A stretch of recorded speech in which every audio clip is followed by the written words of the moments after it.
Olá pessoal, bom dia, boa tarde, boa noite a todos os senhores que são inscritos no nosso canal Anotações de Processo Civil. Se você ainda não é, eu sou o professor Arthur Vieira e depois que eu concluí o meu doutorado em Direito Processual, eu resolvi me dedicar a esses veículos de comunicação para que eu pudesse transmitir aos senhores conhecimento jurídico de qualidade e de forma gratuita. Aqui eu vou pontuar o meu e-mail de contato para que eventuais interessados possam estabelecer um contato mais direto. Inclusive, nós podemos eventualmente considerar a hipótese de publicar um artigo científico em conjunto, tá certo? Bom, gostaria de pontuar também com os senhores o nosso canal no YouTube. Se você ainda não é inscrito, basta clicar no ícone do livro que fica no canto inferior do vídeo para que você se inscreva. Sugiro também que você clique no ícone do sininho para que você possa ativar as notificações dos vídeos que são constantemente disponibilizados por aqui.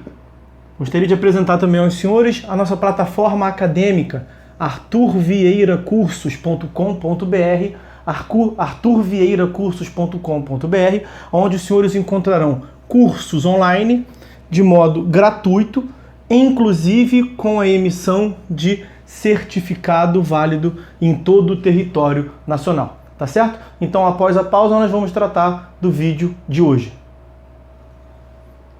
Então, meus amigos, vamos dar continuidade à análise do nosso livro Anotações de Processo Civil. Estamos a analisar a coisa julgada.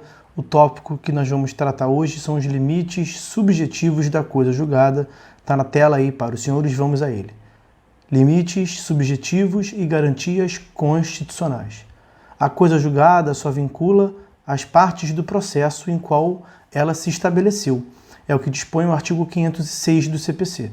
Eis uma imposição das garantias do acesso à justiça, devido processo legal, contraditório e ampla defesa.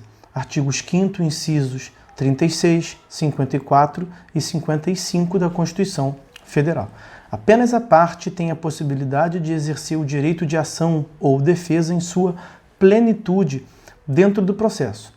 Portanto, apenas ela pode ficar vinculada ao resultado desse processo.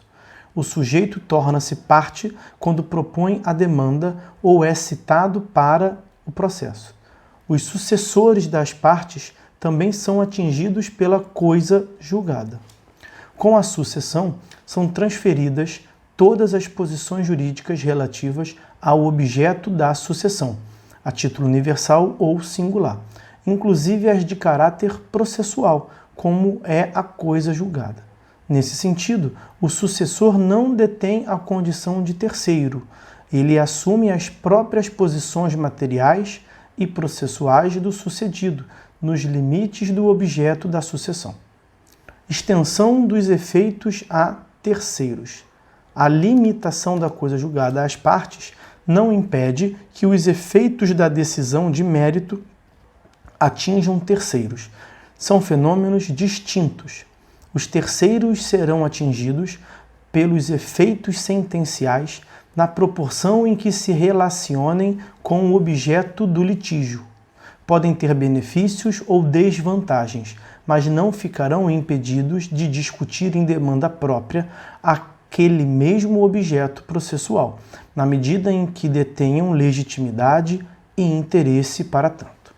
Terceiros, titulares de direitos comuns ou de direitos ou ações concorrentes.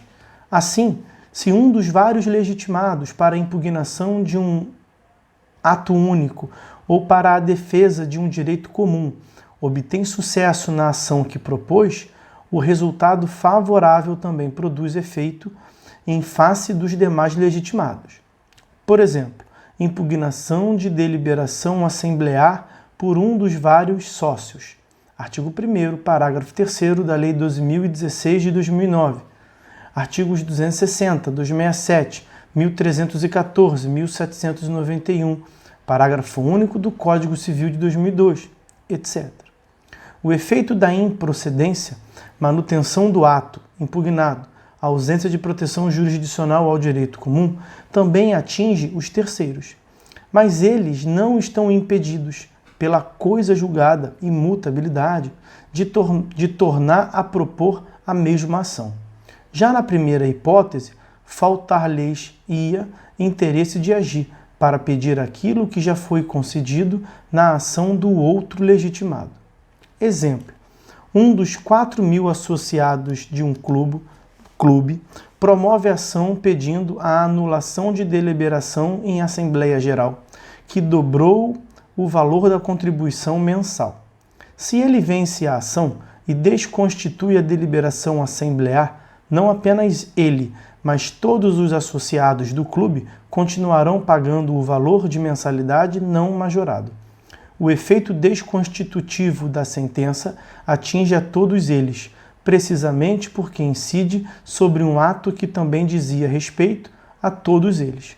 Faltará interesse de agir para outro sócio vir pedir a mesma anulação que já ocorreu.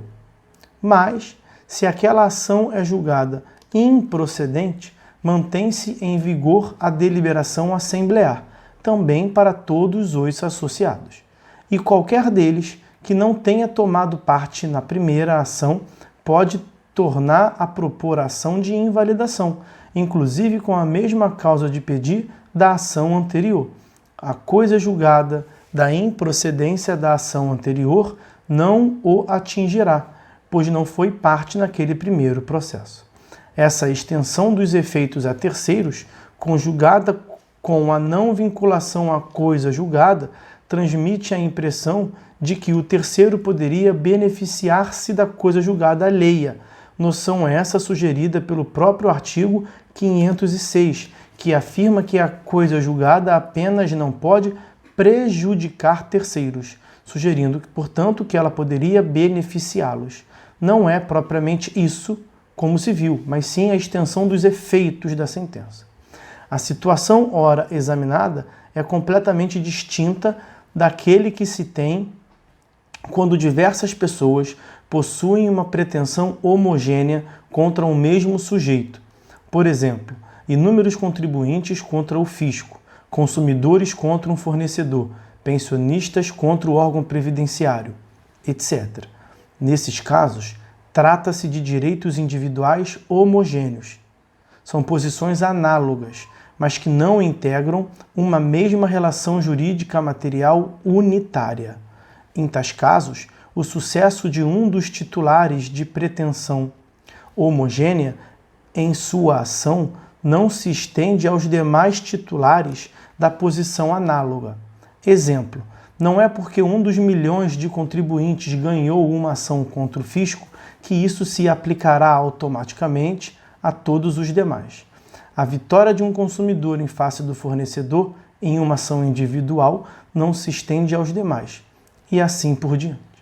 Para esses casos, para que se tenha um resultado que aproveite a todos, é preciso empregar-se uma ação coletiva. Substituição processual e coisa julgada. A sentença de mérito, em princípio, faz coisa julgada em face do substituto processual, mas não necessariamente em face do substituído. A sua vinculação à coisa julgada depende de que o substituído tenha tido, em primeiro lugar, prévia oportunidade de exercer a ação e não o tenha feito. Em segundo lugar, possibilidade de ciência do processo em que ocorria sua substituição, sendo-lhe permitido, caso queira, ingressar nesse processo. Exemplos: artigo 109, observados determinados requisitos. Artigo 3º da Lei do Mandado de Segurança, Lei 12.016 de 2009. Artigo 159, parágrafos 3º e 4º da Lei 6.404 de 76. Exemplos de casos em que o substituído não fica vinculado à coisa julgada. Artigo 2º, parágrafos 4º e 5º da Lei 8.560 de 92. Artigo 54, inciso 2º, da Lei 8.906, de 94. Terceiros intervenientes e coisa julgada. Os terceiros que intervêm no processo serão atingidos pela coisa julgada, sempre que, mediante a intervenção, assumam a condição de parte. É o que ocorre com o terceiro na assistência litisconsorcial, na denunciação da lide, no chamamento ao processo e na desconsideração de personalidade jurídica. Não é o que se dá também, por outro lado, na assistência simples e na intervenção do amicus curiae. O assistente simples submete-se às consequências previstas no artigo 123, que não se identificam com a coisa julgada, por serem, sob certo aspecto, mais extensas. O assistente simples, em princípio, vincula-se à própria fundamentação da decisão de mérito, isto é, o que se chama de justiça da decisão, e sobre outro, mais tênues também, pois o assistente simples não fica vinculado à autoridade da sentença, se demonstrar a ocorrência das hipóteses dos incisos 1º e 2º do artigo 123, que ele pegou o processo tarde demais e não pôde, basicamente, contribuir de maneira eficaz por uma inépcia também do assistido. Bom, eficácia negativa e eficácia positiva da coisa julgada. Vamos a ela. Por um lado, a coisa julgada tem uma função, ou aspecto, ou eficácia negativa. Consiste na proibição, nos limites acima expostos, de qualquer órgão jurisdicional tornar a apreciar o mérito do objeto processual sobre o qual já recai a coisa julgada. É nesse sentido que a coisa julgada funciona como pressuposto processual negativo, previsto lá no inciso 5º do artigo 485, sob pena de provocar a extinção do processo sem resolução do mérito. Por outro lado, há a função positiva da coisa julgada.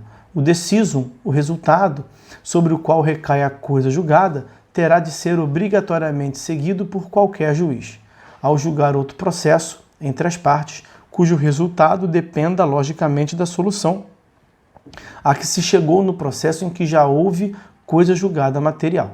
Exemplo, o resultado de procedência de ação declaratória de existência do crédito terá de ser considerado no julgamento de posterior ação condenatória relativa ao mesmo crédito, entre as mesmas partes. O resultado na ação de investigação de paternidade terá de ser considerado na subsequente ação de alimentos, dentre outros exemplos. O próximo tópico que nós temos que ver é a relativização da coisa julgada, mas nós vamos deixar para tratar em um vídeo à parte, que tem bastante coisa para tratar nesse tópico. Então, meus amigos, por hora é só. Fiquem todos com Deus e até a próxima.